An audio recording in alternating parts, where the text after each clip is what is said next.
nome é Ezra Whittemore, tenho 55 anos e nasci e cresci em Charleston, Carolina do Sul.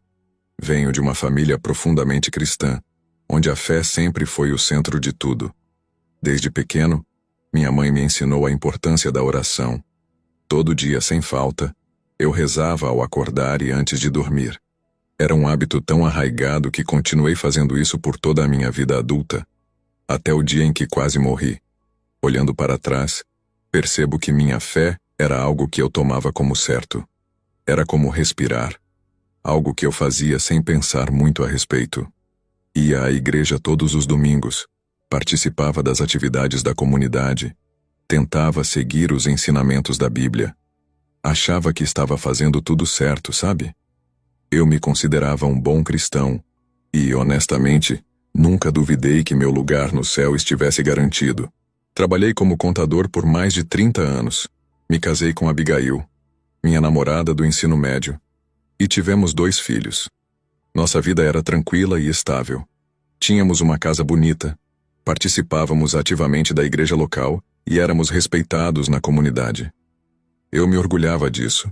Achava que era uma prova de que estávamos no caminho certo. Mas agora, depois do que aconteceu, percebo que havia uma certa arrogância nessa minha certeza. Eu julgava silenciosamente aqueles que não viviam como nós, que não iam à igreja, ou que tinham estilos de vida diferentes. Pensava que estava acima deles de alguma forma, mais próximo de Deus. Esse orgulho, essa presunção, era um pecado que eu não conseguia enxergar em mim mesmo. Nunca fui o tipo de pessoa que acreditava num inferno literal, com fogo e enxofre. Para mim, era mais uma metáfora, algo usado para assustar as pessoas e mantê-las na linha. Eu me via bem longe disso tudo. Afinal, eu seguia todas as regras, não é? Rezava, ia à igreja, respeitava os mandamentos. Na minha cabeça, isso era suficiente para garantir minha salvação. Mas a vida tem um jeito engraçado de nos surpreender e nos mostrar o quanto estamos errados.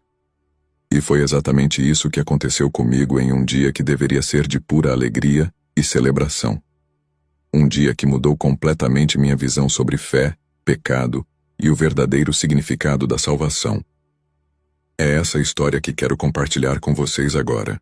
Não para me gabar ou me colocar como algum tipo de exemplo, mas para alertar sobre os perigos de uma fé superficial e da armadilha do orgulho espiritual.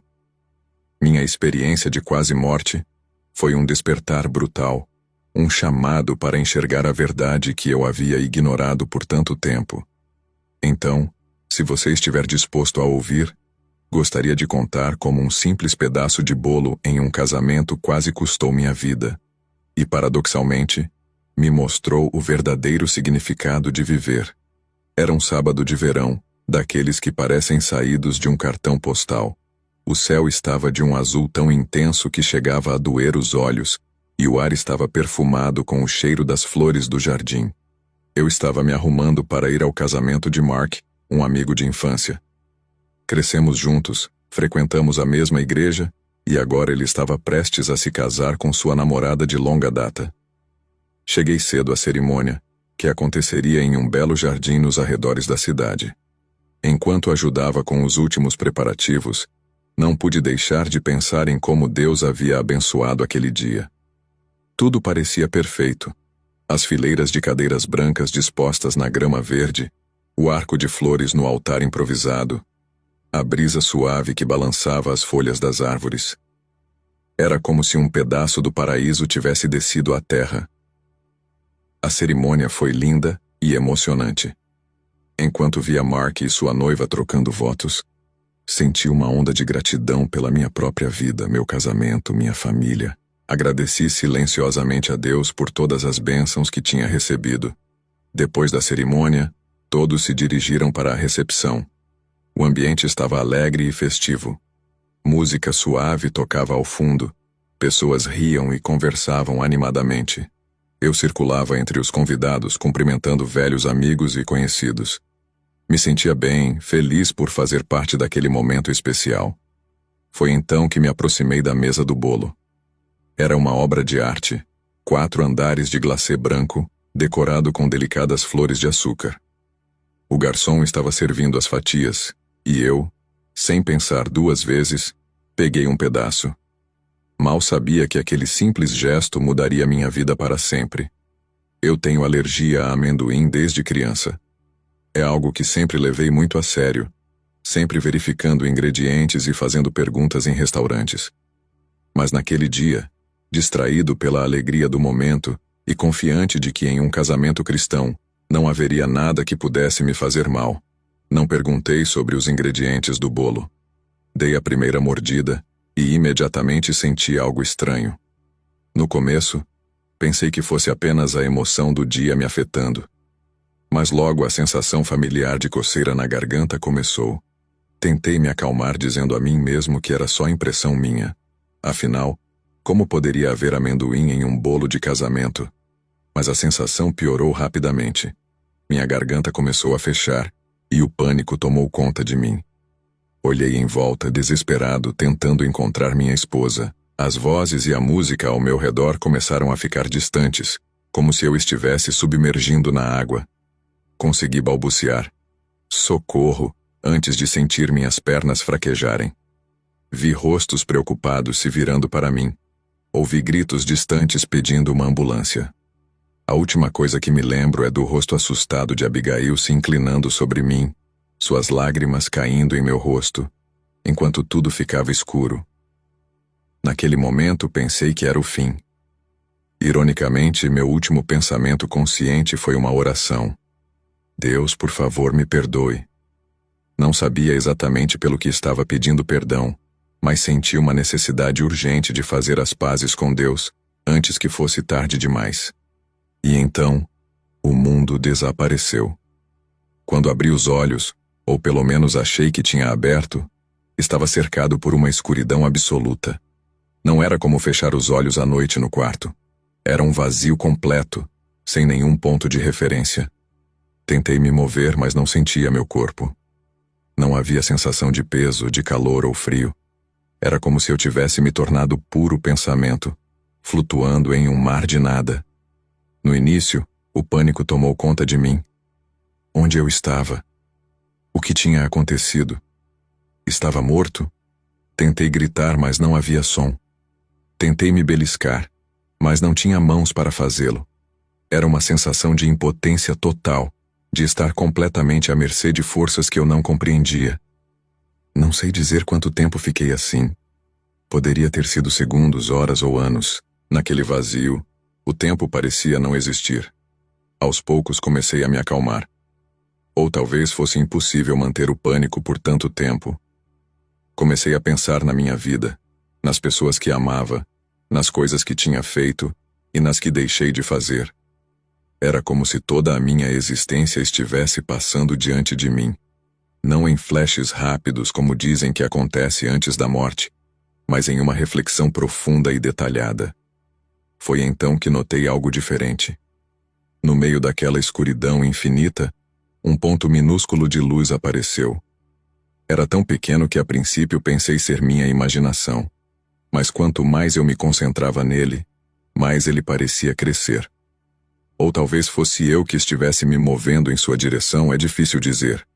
A luz foi ficando maior e mais brilhante. Não era ofuscante como o sol, mas tinha uma qualidade diferente de qualquer luz que já tinha visto. Era cálida e acolhedora, mas ao mesmo tempo imponente e majestosa. Senti uma atração irresistível por ela, como se fosse um ímã puxando minha alma. À medida que me aproximava, comecei a sentir uma presença. Não conseguia ver nada além da luz, mas sabia que não estava sozinho. Era uma sensação de estar diante de algo imenso, infinitamente maior do que eu. Pela primeira vez na minha vida, senti o que acredito ser a verdadeira presença de Deus. E então, ouvi uma voz. Não com meus ouvidos, porque eu não tinha mais um corpo físico, mas diretamente na minha consciência. Era uma voz que parecia vir de todos os lugares e de lugar nenhum ao mesmo tempo. Era gentil, mas com uma autoridade que fez todo o meu ser tremer. "Ezra", disse a voz, "é hora de ver o que você sempre negou." Naquele momento, Senti um misto de medo e reverência. Parte de mim queria fugir. Voltar para a escuridão que, por mais assustadora que fosse, era familiar. Mas outra parte, uma parte mais profunda, sabia que este era um momento crucial, que o que quer que estivesse prestes a ver mudaria tudo. A luz ao meu redor começou a se transformar. Formas e cores começaram a surgir, como se um mundo inteiro estivesse se materializando diante de mim. Eu não tinha mais controle sobre para onde estava indo ou o que estava acontecendo. Estava completamente entregue a essa força maior. E foi então que vi o inferno. Não como uma metáfora ou uma história para assustar crianças, mas como uma realidade aterradora e inegável. O choque foi tão grande que se eu tivesse um corpo teria desmaiado. Mas ali, naquela forma de pura consciência, fui forçado a encarar cada detalhe daquela visão horrível. O que vi naquele momento mudaria para sempre minha compreensão sobre fé, pecado e salvação. E o mais assustador de tudo, percebi que estava muito mais próximo daquele lugar terrível do que jamais imaginei. A visão que se desdobrou diante de mim era além de qualquer pesadelo que eu pudesse ter imaginado. O chão sob meus pés, ou o que quer que fosse minha consciência naquele momento, era rachado e queimado, emanando um calor insuportável. O ar era espesso, sufocante, carregado com o cheiro de enxofre e desespero. Ao meu redor, chamas se erguiam do solo, dançando de forma quase hipnótica. Mas não eram chamas normais. Elas pareciam ter vida própria, se contorcendo e se esticando como se quisessem alcançar algo, ou alguém. O céu, se é que se podia chamar assim, era de um negro profundo, ocasionalmente cortado por relâmpagos de um vermelho sangue. Mas o pior, o pior eram os gritos. Gritos de agonia, de arrependimento, de súplica. Vinham de todos os lados, um coro interminável de almas torturadas. Tentei cobrir meus ouvidos, mas não tinha ouvidos para cobrir. O som penetrava diretamente em minha consciência, impossível de escapar. Enquanto tentava processar o horror ao meu redor, notei algo que fez meu coração, se é que ainda tinha um, gelar. Entre as figuras atormentadas pelas chamas, reconheci rostos. Rostos de pessoas que eu conhecia, pessoas com quem eu tinha convivido, rezado, compartilhado momentos de adoração. Vi o Sr. Thompson, o diácono da nossa igreja, um homem que eu sempre admirei por sua devoção. Ele estava ali, consumido pelas chamas, seus olhos cheios de uma dor indescritível. Ao seu lado, reconheci a Sra. Jenkins, a professora da escola dominical que sempre tinha uma passagem bíblica na ponta da língua. Seu rosto, antes sempre sorridente, estava contorcido em uma máscara de sofrimento eterno. Não podia acreditar no que estava vendo. Como era possível? Essas pessoas eram exemplos de fé cristã. Iam à igreja todos os domingos, participavam ativamente da comunidade, sempre falavam de Deus. Como poderiam estar no inferno? Foi então que a voz voltou. Aquela mesma voz poderosa e gentil que tinha me guiado até ali. Ezra, disse ela, o que você vê não é o resultado de grandes pecados ou atos de maldade. O que condena essas almas é algo mais sutil, mais perigoso: o orgulho. Confuso, perguntei. Orgulho? Mas essas pessoas eram humildes servas de Deus. Como pode ser orgulho? A voz respondeu com uma tristeza palpável. O orgulho de acreditar que suas ações, suas orações, sua frequência à igreja eram suficientes para garantir a salvação. O orgulho de julgar os outros, de se considerar melhor, mais próximo de Deus. O orgulho de nunca verdadeiramente se arrepender, porque nunca realmente acreditaram que precisavam de arrependimento. Essas palavras me atingiram como um raio. De repente, vi-me refletido naquelas almas atormentadas. Quantas vezes eu não tinha feito exatamente a mesma coisa? Rezava todos os dias, ia à igreja, seguia os rituais, mas será que alguma vez realmente me arrependi? Será que alguma vez realmente busquei uma transformação verdadeira, ou apenas me contentei com a aparência de santidade? A voz continuou. Veja bem, Ezra. Veja o que o orgulho faz com a alma. Minha atenção foi atraída para um grupo particularmente atormentado. Eram figuras que eu reconhecia como líderes religiosos, pastores, pregadores, pessoas que eu sempre vi como exemplos de virtude. Eles estavam presos em um ciclo interminável de tormento, revivendo constantemente os momentos em que tiveram a chance de se arrepender verdadeiramente, mas escolheram a autocomplacência. Um deles, um pregador famoso que eu costumava admirar, gritava em agonia. Eu preguei sobre o inferno, mas nunca acreditei realmente nele. Pensei que minhas palavras bonitas e meus atos de caridade me salvariam. Outro, um pastor que eu conhecia pessoalmente, lamentava. Eu julguei os outros, pensando que era melhor do que eles. Agora vejo que meu coração estava cheio de orgulho e hipocrisia. Cada grito, cada lamento, era como uma facada em minha própria consciência. Eu me vi nesses homens e mulheres. Vi meu próprio orgulho, minha própria presunção. A certeza de que eu estava salvo simplesmente porque seguia as regras, porque era um bom cristão. A realização me atingiu com uma força avassaladora. Eu não era diferente deles. Minha fé, que eu sempre considerei forte e inabalável, era na verdade superficial e vazia, baseada mais em hábitos e aparências do que em uma verdadeira conexão com Deus. Por que estou vendo isso? Perguntei. Minha voz, ou o que quer que fosse naquele estado, tremendo de medo e culpa. A resposta veio, gentil mas firme. Para que você possa entender, para que possa mudar. Ezra, você está sendo dado uma segunda chance.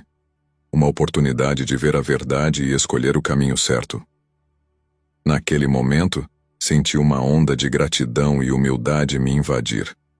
Percebi o quão perto eu estava de estar ali, entre aquelas almas atormentadas. Não por grandes pecados ou atos de maldade, mas pelo pecado silencioso e insidioso do orgulho espiritual. O que devo fazer? Perguntei, sentindo-me pela primeira vez verdadeiramente pequeno diante da grandeza de Deus. Volte, disse a voz. Volte e viva com verdadeira humildade. Busque o arrependimento genuíno, não apenas as palavras vazias. Ame sem julgar. Sirva sem esperar reconhecimento. E, acima de tudo, lembre-se sempre desta visão. Com essas palavras, senti-me sendo puxado de volta. A visão do inferno foi desaparecendo, mas o impacto do que vi ficou gravado em minha alma. Eu sabia que, se sobrevivesse, minha vida nunca mais seria a mesma. A primeira coisa que senti foi dor. Uma dor aguda na garganta, como se tivesse engolido cacos de vidro. Meus olhos se abriram lentamente, piscando contra a luz forte. Por um momento fiquei confuso. Onde estava o fogo? Onde estavam os gritos? Então, aos poucos, a realidade foi se formando ao meu redor. Estava em um quarto de hospital. O bip constante das máquinas ao meu lado era a única coisa que quebrava o silêncio. Tentei me mover, mas meu corpo parecia pesado demais. Foi então que notei uma pressão em minha mão. Virando a cabeça com esforço, vi Abigail sentada ao meu lado, segurando minha mão, com os olhos fechados em uma oração silenciosa. Abi. Tentei falar, mas minha voz saiu como um sussurro rouco. Seus olhos se abriram de repente, cheios de lágrimas. Ezra, ó, graças a Deus, ela exclamou, levantando-se e se inclinando sobre mim. Nos minutos seguintes, foi uma confusão de médicos e enfermeiras entrando no quarto, checando meus sinais vitais, fazendo perguntas. Aparentemente, eu tinha sofrido uma reação alérgica severa. Meu coração havia parado por alguns minutos antes que conseguissem me reanimar. Tinha ficado em coma por 3 dias. Mas enquanto os médicos falavam sobre minha condição física, minha mente estava em outro lugar. As imagens do que tinha visto, o inferno, as almas atormentadas, a revelação sobre meu próprio orgulho, tudo isso girava em minha cabeça. Era real? Tinha sido apenas um sonho causado pela falta de oxigênio no cérebro? Olhei para Abigail, vi o alívio e o amor em seus olhos, e soube que, sonho ou não, o que tinha experimentado mudou algo fundamental em mim. A sensação de ter estado tão perto da condenação eterna de ter visto o abismo que se escondia sob minha fé superficial, era avassaladora. Ezra, você está bem? Abigail perguntou, notando meu olhar distante. Engoli em seco, sentindo as lágrimas se formarem em meus olhos. Abi, eu vi coisas. Preciso te contar. Ela apertou minha mão, seus olhos cheios de preocupação e amor. Está tudo bem, querido. Você está seguro agora. Mas eu sabia que não estava tudo bem. Nada mais seria como antes. As palavras que ouvi naquela experiência ecoavam em minha mente. Volte e viva com verdadeira humildade. Nos dias que se seguiram, enquanto me recuperava no hospital, passei muito tempo refletindo. Cada vez que fechava os olhos, via flashes daquela visão terrível.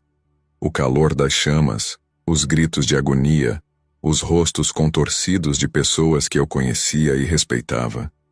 Era um lembrete constante do quão perto eu estive de compartilhar aquele destino. Tentei contar a Abigail e aos meus filhos sobre o que tinha visto, mas as palavras pareciam inadequadas. Como descrever o indescritível? Como explicar a profundidade da mudança que tinha ocorrido dentro de mim? Eles ouviam com preocupação e amor, mas eu podia ver em seus olhos que não entendiam completamente. Como poderiam? Eles não tinham visto o que eu vi. Os médicos falaram sobre a possibilidade de alucinações causadas pela falta de oxigênio, mas eu sabia que era mais do que isso. O que experimentei foi real demais, profundo demais para ser apenas uma ilusão. Foi um despertar, não apenas do coma físico, mas de um sono espiritual que tinha durado toda a minha vida. Quando finalmente recebi alta do hospital, voltei para casa com uma missão. Não para pregar ou converter os outros, mas para mudar a mim mesmo. Para viver a fé que sempre professei, mas nunca realmente pratiquei. Para buscar um arrependimento genuíno, não apenas palavras vazias repetidas por hábito. O caminho à frente não seria fácil, eu sabia disso. Anos de orgulho e complacência não seriam desfeitos da noite para o dia. Mas agora, eu tinha uma clareza que nunca tive antes. Uma compreensão do que realmente importava. Enquanto Abigail me ajudava a entrar em casa, parei por um momento na porta, olhando para o céu. Obrigado, sussurrei, não apenas pela segunda chance de vida, mas pela oportunidade de realmente viver. O verdadeiro despertar, eu percebi, estava apenas começando. Nos dias e semanas que se seguiram à minha volta para casa, mergulhei em uma profunda introspecção. A experiência que tive mudou completamente minha perspectiva sobre a vida, a fé e meu próprio caráter. Era como se um véu tivesse sido removido dos meus olhos, e agora eu podia ver claramente todas as falhas e inconsistências em minha vida espiritual. O primeiro desafio foi lidar com o choque da realização. Por anos, décadas até, eu tinha vivido com a certeza confortável de que estava no caminho certo. Ia à igreja regularmente, fazia minhas orações, participava das atividades da comunidade. Eu me considerava um bom cristão, um exemplo para os outros. Mas agora, essa imagem que eu tinha de mim mesmo tinha sido despedaçada. Comecei a questionar cada aspecto da minha fé, cada oração que eu fazia, cada ato de caridade, cada momento de adoração. Será que eram genuínos ou apenas performances vazias? A culpa e a vergonha me consumiam. Como pude ser tão cego por tanto tempo? Abigail notou a mudança em mim. Ezra, você não tem sido o mesmo desde que voltou do hospital. Ela me disse uma noite, enquanto estávamos sentados na varanda. Estou preocupada com você. Eu suspirei, sem saber como explicar. Abi, eu vi coisas. Coisas que me fizeram perceber o quão errado eu estava. Sobretudo. Ela pegou minha mão, seus olhos cheios de preocupação. Querido, você passou por uma experiência traumática. É normal estar abalado. Mas você sempre foi um homem de fé forte. Não deixe que isso abale sua confiança em Deus. Mas era exatamente isso. Minha fé forte era parte do problema. Era uma fé baseada no orgulho, na presunção de que eu era melhor que os outros porque seguia as regras. Agora eu via que essa atitude era exatamente o que poderia ter me condenado. Comecei a me afastar das atividades da igreja. Não porque tinha perdido a fé, mas porque cada vez que entrava naquele prédio, lembrava dos rostos que vi no inferno. Pessoas que, como eu, pensavam que estavam salvas simplesmente por estarem ali. A hipocrisia que agora via em mim mesmo e nos outros era dolorosa demais para suportar. Meus amigos e familiares ficaram preocupados. Alguns achavam que eu estava tendo uma crise de fé. Outros sugeriam que eu procurasse ajuda psicológica para lidar com o trauma da experiência de quase morte. Mas como explicar que o que eu estava passando era mais profundo que isso? Que eu estava lutando para reconstruir minha fé sobre bases verdadeiras, não apenas rituais e aparências? Passei noites em claro, relendo a Bíblia com novos olhos. Palavras que antes eu lia superficialmente, agora ganhavam novos significados. Versículos sobre humildade, arrependimento genuíno e transformação do coração saltavam das páginas. Eu chorava ao ler, percebendo quanto tinha perdido por todos esses anos. Uma passagem em particular me atingiu profundamente. Em Mateus 7, 21-23, Jesus diz: Nem todo aquele que me diz, Senhor, Senhor, entrará no reino dos céus, mas apenas aquele que faz a vontade de meu Pai que está nos céus. Muitos me dirão naquele dia: Senhor, Senhor, não profetizamos em teu nome? Em teu nome não expulsamos demônios e não realizamos muitos milagres? Então, eu lhes direi claramente: Nunca os conheci. Afastem-se de mim vocês, que praticam o mal. Essas palavras ecoaram em minha alma. Quantas vezes eu não tinha sido exatamente como essas pessoas, fazendo as coisas certas externamente, mas sem uma verdadeira conexão com Deus? A luta interna era intensa. Havia momentos em que eu queria desistir, voltar para a confortável ilusão em que vivia antes. Seria mais fácil fingir que nada tinha mudado, continuar com minha rotina religiosa vazia. Mas então as imagens do inferno voltavam à minha mente, e eu sabia que não podia voltar atrás. Lentamente comecei a entender que essa luta, esse desconforto era necessário. Era o processo de quebrar meu orgulho, de realmente me render a Deus. Não era sobre ser perfeito ou fazer tudo certo. Era sobre reconhecer minha própria falibilidade, minha necessidade constante de graça e perdão. Uma noite, sozinho em meu escritório, caí de joelhos e chorei como nunca tinha chorado antes. Não eram lágrimas de autocomiseração ou medo. Eram lágrimas de um arrependimento genuíno, profundo. Pela primeira vez na minha vida, senti que estava realmente me conectando com Deus, não através de rituais ou palavras memorizadas, mas com meu coração quebrantado e sincero. Foi nesse momento que percebi: a luta interna não era um obstáculo à minha fé. Era o caminho para uma fé verdadeira. Após semanas de intensa introspecção e luta interna, comecei a sentir que estava chegando a um ponto de virada. A experiência de quase morte e a visão do inferno tinham destruído as bases da minha fé anterior. Mas agora era hora de reconstruir. Não sobre areia, como antes, mas sobre uma rocha sólida de humildade e verdadeiro entendimento. O processo de reconstrução começou com um ato simples, mas profundamente significativo para mim. Em uma manhã de domingo, em vez de ir à igreja como de costume, peguei minha Bíblia e fui para um parque próximo de casa. Sentei-me em um banco, sentindo o sol no rosto e a brisa suave, e comecei a ler. Não com a intenção de cumprir uma obrigação ou marcar mais um item na minha lista de bom cristão, mas com um desejo genuíno de entender, de me conectar. Li a história do filho pródigo, uma passagem que eu conhecia de cor, mas que agora ganhava um novo significado. Pela primeira vez, me vi não como o filho fiel que ficou em casa, mas como o filho que se afastou. Não fisicamente, mas espiritualmente.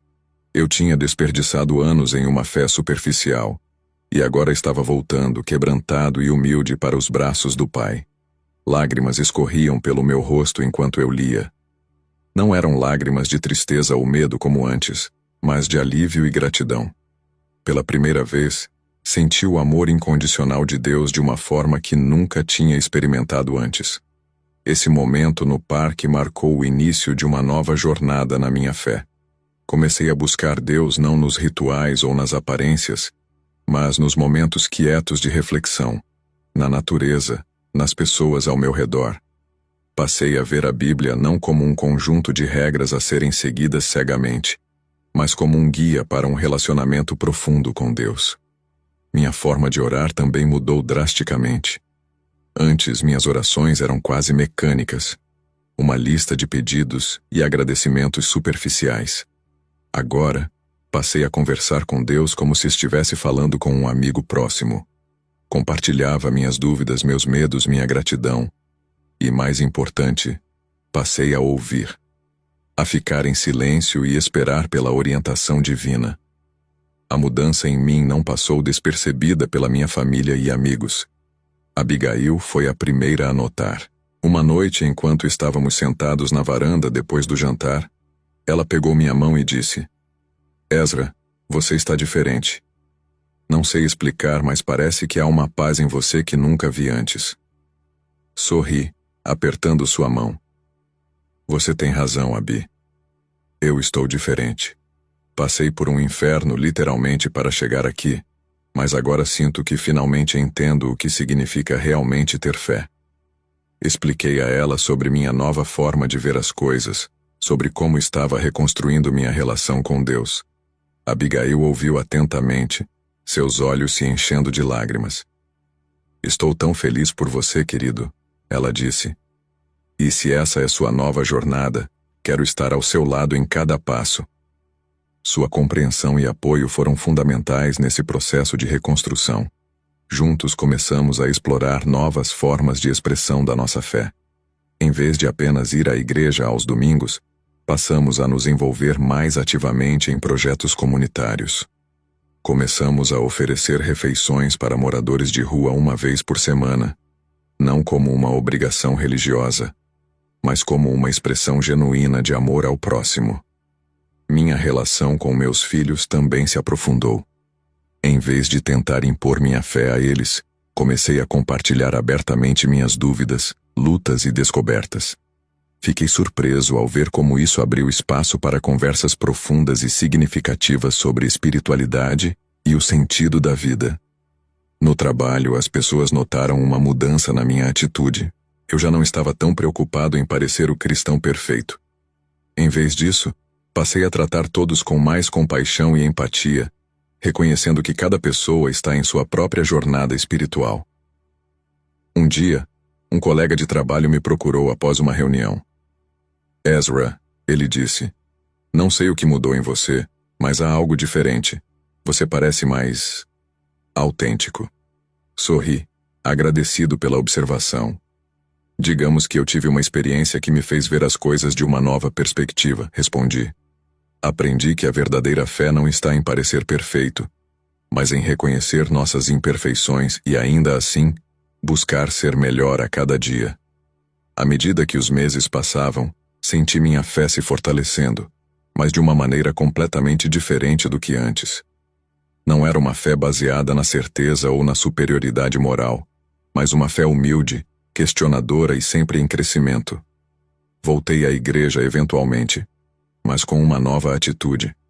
Não ia mais para me exibir ou para cumprir uma obrigação, mas para fazer parte de uma comunidade de pessoas imperfeitas, todas buscando se conectar com algo maior que elas mesmas. Um domingo após o culto, o pastor me chamou de lado. Ezra, ele disse, tenho notado uma mudança em você nos últimos meses. Há uma profundidade na sua fé que é inspiradora. Gostaria de compartilhar sua história com a congregação algum dia? Hesitei por um momento, lembrando da visão do inferno e dos rostos atormentados que vi lá. Então respirei fundo e respondi, sim, pastor, acho que é hora de compartilhar minha jornada. Não para me gabar, mas para mostrar que a verdadeira fé nasce da humildade e do reconhecimento de nossas próprias falhas. Naquele momento percebi que a reconstrução da minha fé não era apenas para mim.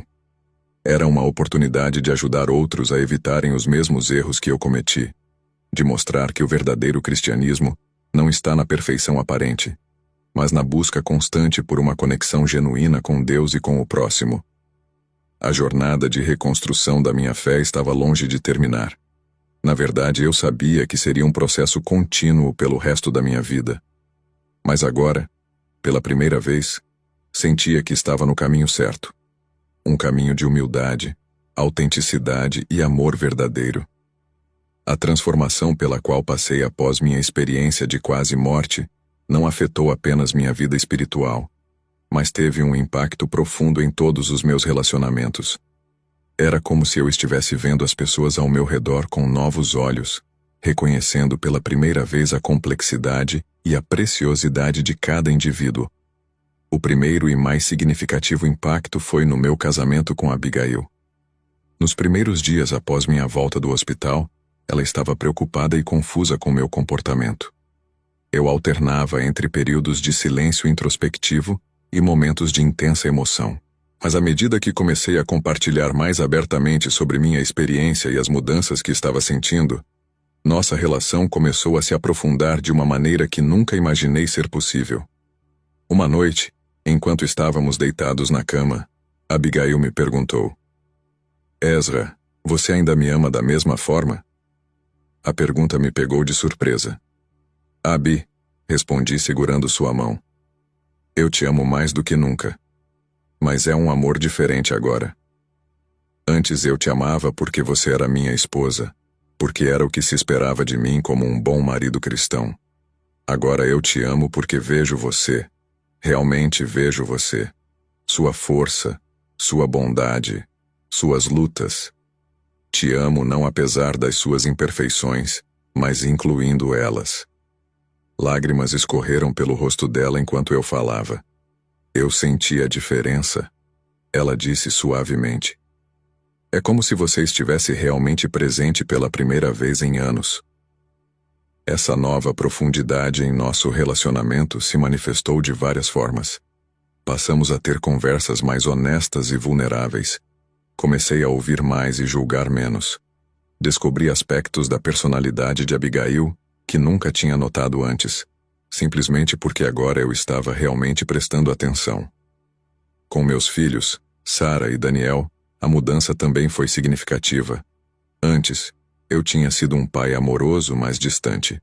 Sempre ocupado com trabalho ou atividades da igreja, raramente tinha tempo para realmente me conectar com eles. Agora fiz um esforço consciente para estar presente, para ouvir suas preocupações e sonhos, sem tentar impor minhas próprias expectativas. Uma tarde, Daniel, meu filho de 17 anos, me procurou com uma expressão preocupada. Pai, ele disse hesitante, eu acho que não acredito em Deus. No passado, essa declaração teria me deixado horrorizado. Teria reagido com raiva ou medo, tentando forçá-lo a mudar de ideia. Mas agora respirei fundo e disse: Obrigado por compartilhar isso comigo, filho. Pode me contar mais sobre como você chegou a essa conclusão? Passamos as próximas horas em uma conversa profunda e honesta. Daniel compartilhou suas dúvidas, seus questionamentos, suas frustrações com a religião organizada. Eu ouvi, fiz perguntas, compartilhei minha própria jornada de fé, incluindo minhas dúvidas e lutas. Ao final da conversa, Daniel me abraçou com lágrimas nos olhos. Obrigado, pai, ele disse. Eu estava com tanto medo de te decepcionar. Você nunca poderia me decepcionar por ser honesto, filho, respondi. Sua jornada espiritual é sua. Meu papel é te amar e apoiar, não julgar ou controlar. Essa nova abordagem se estendeu para além da minha família imediata. Na igreja, comecei a ver as pessoas de forma diferente. Não mais as categorizava como bons cristãos ou pecadores. Em vez disso, via cada pessoa como um indivíduo complexo, cada um em sua própria jornada espiritual. Passei a me envolver mais em ministérios de apoio e aconselhamento, oferecendo uma escuta compassiva para aqueles que estavam lutando com sua fé ou passando por dificuldades na vida. Muitos ficavam surpresos com minha nova abordagem. Ezra, me disse uma mulher após uma sessão de aconselhamento.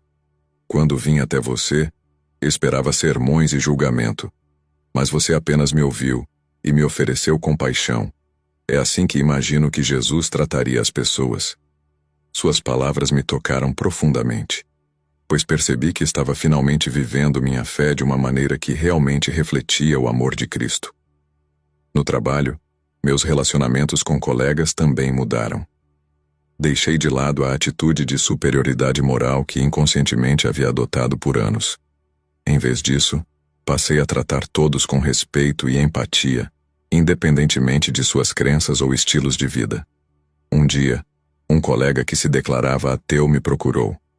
Ezra, ele disse, nunca pensei que diria isso, mas você mudou minha visão sobre os cristãos. Você não tenta me converter o tempo todo, mas sua forma de agir... Bem, isso sim é um testemunho poderoso.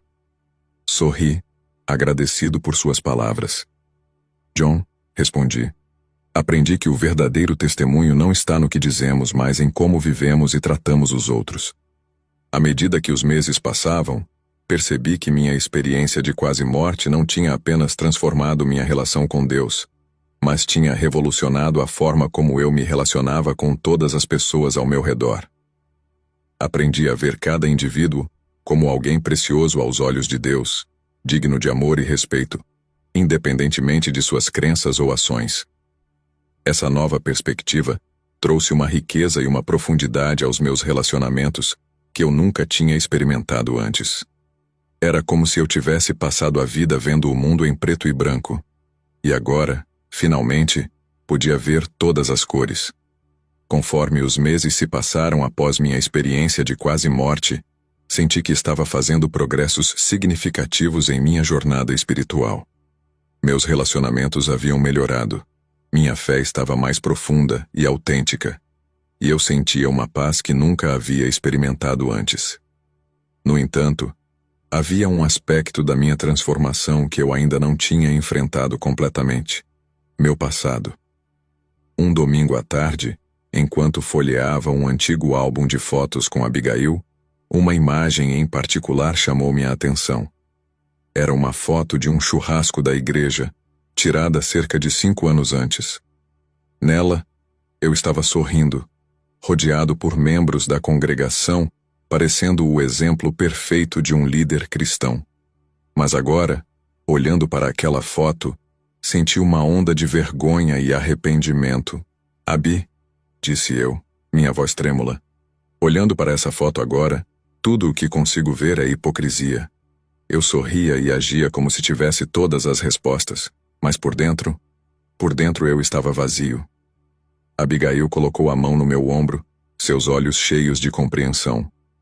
Ezra, você não pode mudar o passado. O importante é que você reconhece isso agora e está se esforçando para ser melhor. Suas palavras eram reconfortantes, mas eu sabia que não era suficiente apenas reconhecer meus erros em privado. Se eu realmente queria viver uma vida de autenticidade e humildade, precisava confrontar meu passado de maneira mais direta. Na semana seguinte, marquei uma reunião com o pastor David, o líder da nossa igreja. Sentado em seu escritório com o coração acelerado, comecei a falar. Pastor, comecei. Preciso confessar algo. Por anos, ocupei posições de liderança nesta igreja, dei conselhos, julguei os outros, mas agora percebo que estava vivendo uma mentira. Minha fé era superficial, baseada mais no orgulho do que no verdadeiro amor a Deus e ao próximo. O pastor David me ouviu em silêncio, seus olhos gentis e atentos. Quando terminei, ele se inclinou para a frente em sua cadeira. Ezra, ele disse, o que você está descrevendo é uma luta que muitos de nós enfrentamos, mesmo que nem todos tenham a coragem de admitir. Sua honestidade é admirável. Mas o que você acha que devemos fazer a respeito? Respirei fundo. Acho que preciso pedir perdão. Não apenas a Deus, mas à congregação. Quero compartilhar minha história. Não para me colocar como exemplo, mas para alertar outros sobre os perigos do orgulho espiritual. O pastor David assentiu lentamente. Isso requer muita coragem, Ezra. Tem certeza de que está pronto para isso? Honestamente, pastor, estou apavorado em admitir, mas sei que é o certo a fazer. Nas semanas que se seguiram, trabalhei com o pastor David para preparar meu testemunho. Decidimos que eu falaria em um domingo especial, dedicado ao tema do arrependimento e renovação espiritual. Quando o dia chegou, subi ao púlpito com as pernas tremendo. Olhei para a congregação, rostos familiares, pessoas que eu conhecia há anos, e senti o peso do que estava prestes a fazer. Irmãos e irmãs, comecei, minha voz inicialmente hesitante, mas ganhando força à medida que falava. Estou aqui hoje não para pregar, mas para confessar e pedir perdão. Respirei fundo e continuei. Por anos, muitos de vocês me viram como um exemplo de fé cristã.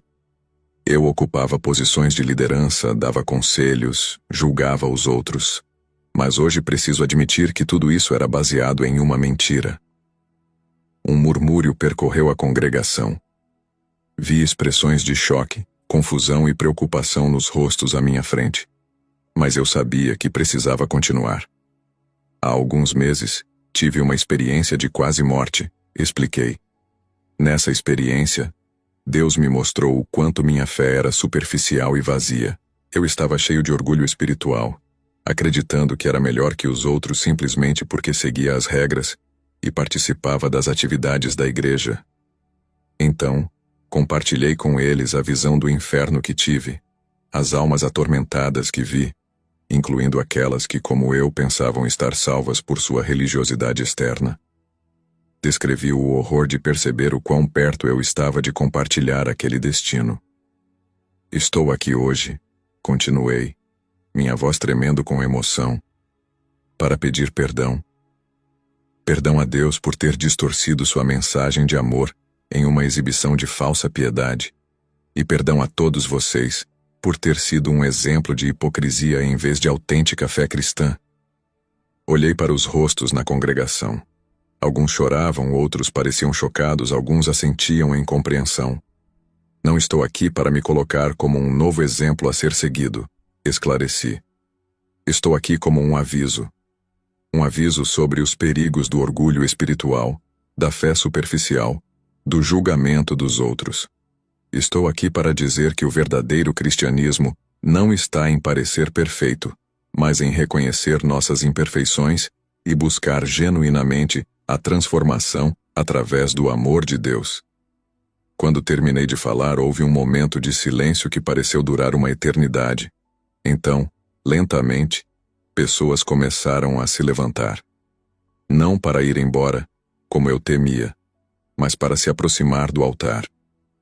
O primeiro a chegar foi John, um homem que eu sempre julguei silenciosamente por sua luta com o alcoolismo. Ele me abraçou, lágrimas nos olhos. Obrigado, Ezra, ele disse. Sua honestidade me faz sentir que talvez haja esperança para mim também.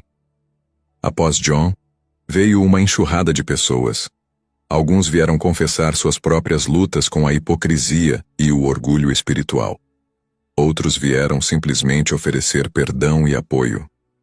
Uma jovem me disse que meu testemunho a fez sentir, pela primeira vez, que poderia ser aceita na igreja, apesar de seus erros. O pastor David se aproximou, colocando a mão em meu ombro. Ezra, ele disse, sua voz embargada. O que você fez hoje? Isso é o verdadeiro cristianismo. Vulnerabilidade, honestidade, arrependimento genuíno. Você abriu as portas para uma renovação espiritual em nossa igreja. Nos dias e semanas que se seguiram, notei uma mudança na atmosfera da igreja. As pessoas pareciam mais abertas, mais dispostas a compartilhar suas lutas e dúvidas. O julgamento deu lugar à compaixão, a competição espiritual à solidariedade. Mas o impacto não se limitou à igreja. Em casa, minha honestidade inspirou conversas mais profundas com Abigail e nossos filhos. No trabalho, colegas que antes me viam como inacessível por causa da minha perfeição cristã, agora se sentiam à vontade para compartilhar seus próprios desafios e buscar conselhos.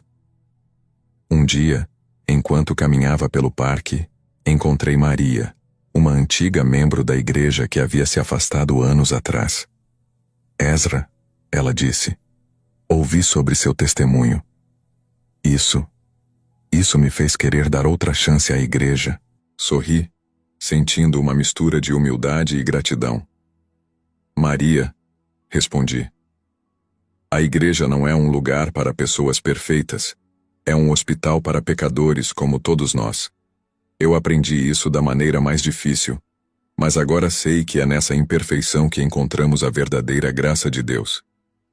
Conforme os meses passaram, continuei minha jornada de autorreflexão e crescimento espiritual. Houve momentos difíceis, é claro.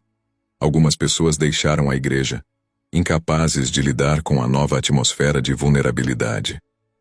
Outros questionaram se eu ainda era adequado para posições de liderança, mas para cada desafio havia uma bênção correspondente.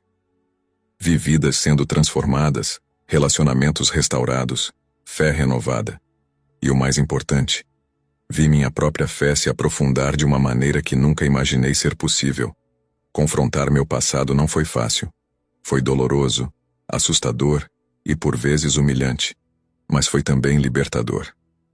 Ao admitir minhas falhas e buscar o perdão, não apenas de Deus, mas daqueles ao meu redor, encontrei uma paz e uma autenticidade que nunca conheci em todos os meus anos de falsa piedade. Percebi que o verdadeiro testemunho cristão não está em mostrar perfeição, mas em demonstrar o poder transformador do amor e da graça de Deus em nossas vidas imperfeitas. E essa, descobri, é a mensagem mais poderosa que podemos compartilhar com o mundo.